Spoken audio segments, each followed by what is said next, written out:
What's the best thing about being Malika Sherawat? I would say Malika Sherawat is a woman who dared.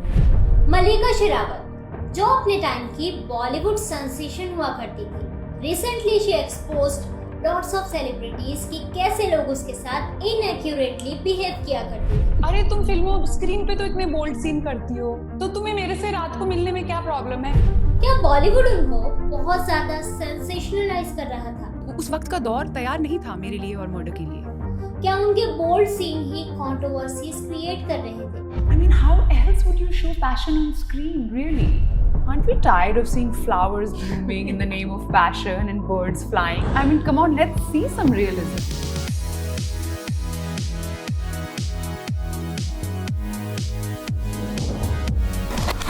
इन दिनों मलिका की कुछ clips social media पर viral हो रही है, where she is seen talking about the dirty secret of Bollywood कि कैसे when she was new in the industry लोग उसके साथ अच्छे से बिहेव नहीं करते थे। Some actresses would be condescending towards me and they would say mean things to me on my face, and that would really hurt me and I would go crying to Bhadsa.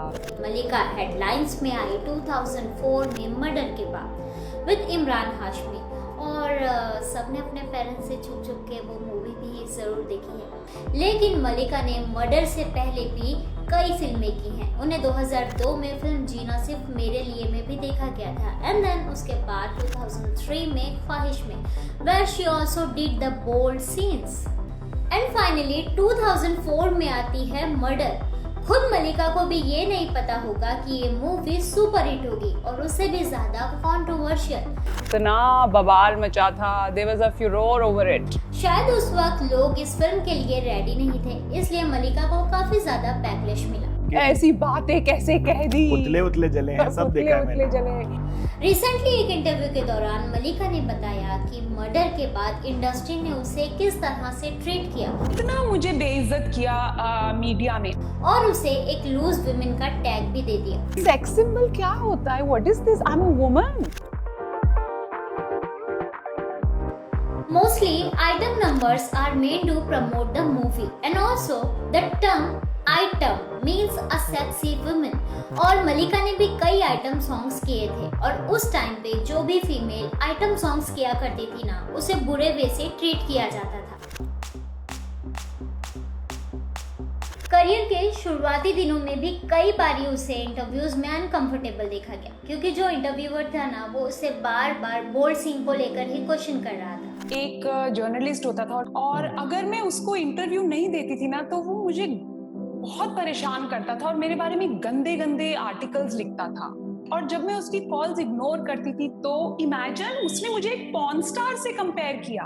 और at the same time in 2004 first season of Koffee with Karan भी आया हुआ था, where she was a hot topic. If you were offered murder, you would say 5 crores. In an interview, she talked about newcomers जो privileged नहीं हैं, they can't survive a week in Bollywood. Probably she was talking about the way she has been treated. South में गाना कर रही थी, तो मेरे पास डायरेक्टर आए गाने के टाइम, कहते हैं We want to show how hot you are. आपकी कमर पे हीरो रोटियां सेकेगा। और एक टाइम पर करीना ने भी उसे क्रिटिसाइज किया था। She said कि मलिका's film Murder had overexposure. मलिका ने ये भी बताया कि when she was shooting in Dubai for a multi-starrer film, रात के 12 बजे फिल्म का हीरो उनके डोर पर आकर नॉक करता है। अरे तुम फिल्मों स्क्रीन पे तो इतने बोल्ड सीन करती हो, तो तुम्हें मेरे से रात को मिलने में क्या प्रॉब्लम है? ओपनली ऐसे डायरेक्टली बोले मुझे। ये बात तो सच है कि कहीं ना कहीं मलिका को टाइप कास्ट किया जा रहा था, लेकिन इसका मतलब ये नहीं है कि जिस तरह से वो स्क्रीन पर हमें दिखाई देती है, रियल लाइफ में भी ऐसी हो। अब यहाँ पे ना एक इंटरव्यू के दौरान मलिका से डायरेक्टली ये पूछा गया कि वो अपने हर मूवी में इतने ज्यादा किसिंग सीन्स क्यों करती हैं, किसी तो किया, मर्डर थोड़ी किया। और हर मूवी में उसके कपड़े छोटे और छोटे क्यों होते जाते हैं। It doesn't bother me at all. I just have to do my work. जहाँ पर मलिका ने बहुत ही स्मार्टली आंसर किया और कहा कि इन बॉलीवुड बाकी सारी हीरोइंस भी वही करती हैं जो मैं करती हूँ। फर्क सिर्फ इतना है कि मैं हिपोक्रिटिकल नहीं हूँ, सबको सिर्फ अच्छा दिखना है, अच्छा बनना किसी को भी नहीं है। मलिका के अलावा और भी ऐसी हीरोइंस थी जिन्होंने बोल्ड सीन किए हैं। करीना कपूर, जिसने एक टाइम पर मलिका के ओवर एक्सपोजर पर बात की थी, हम सब ने 2009 में उन्हें कुर्बान मूवी में इंटीमेट सीन करते हुए देखा, as well as item song भी।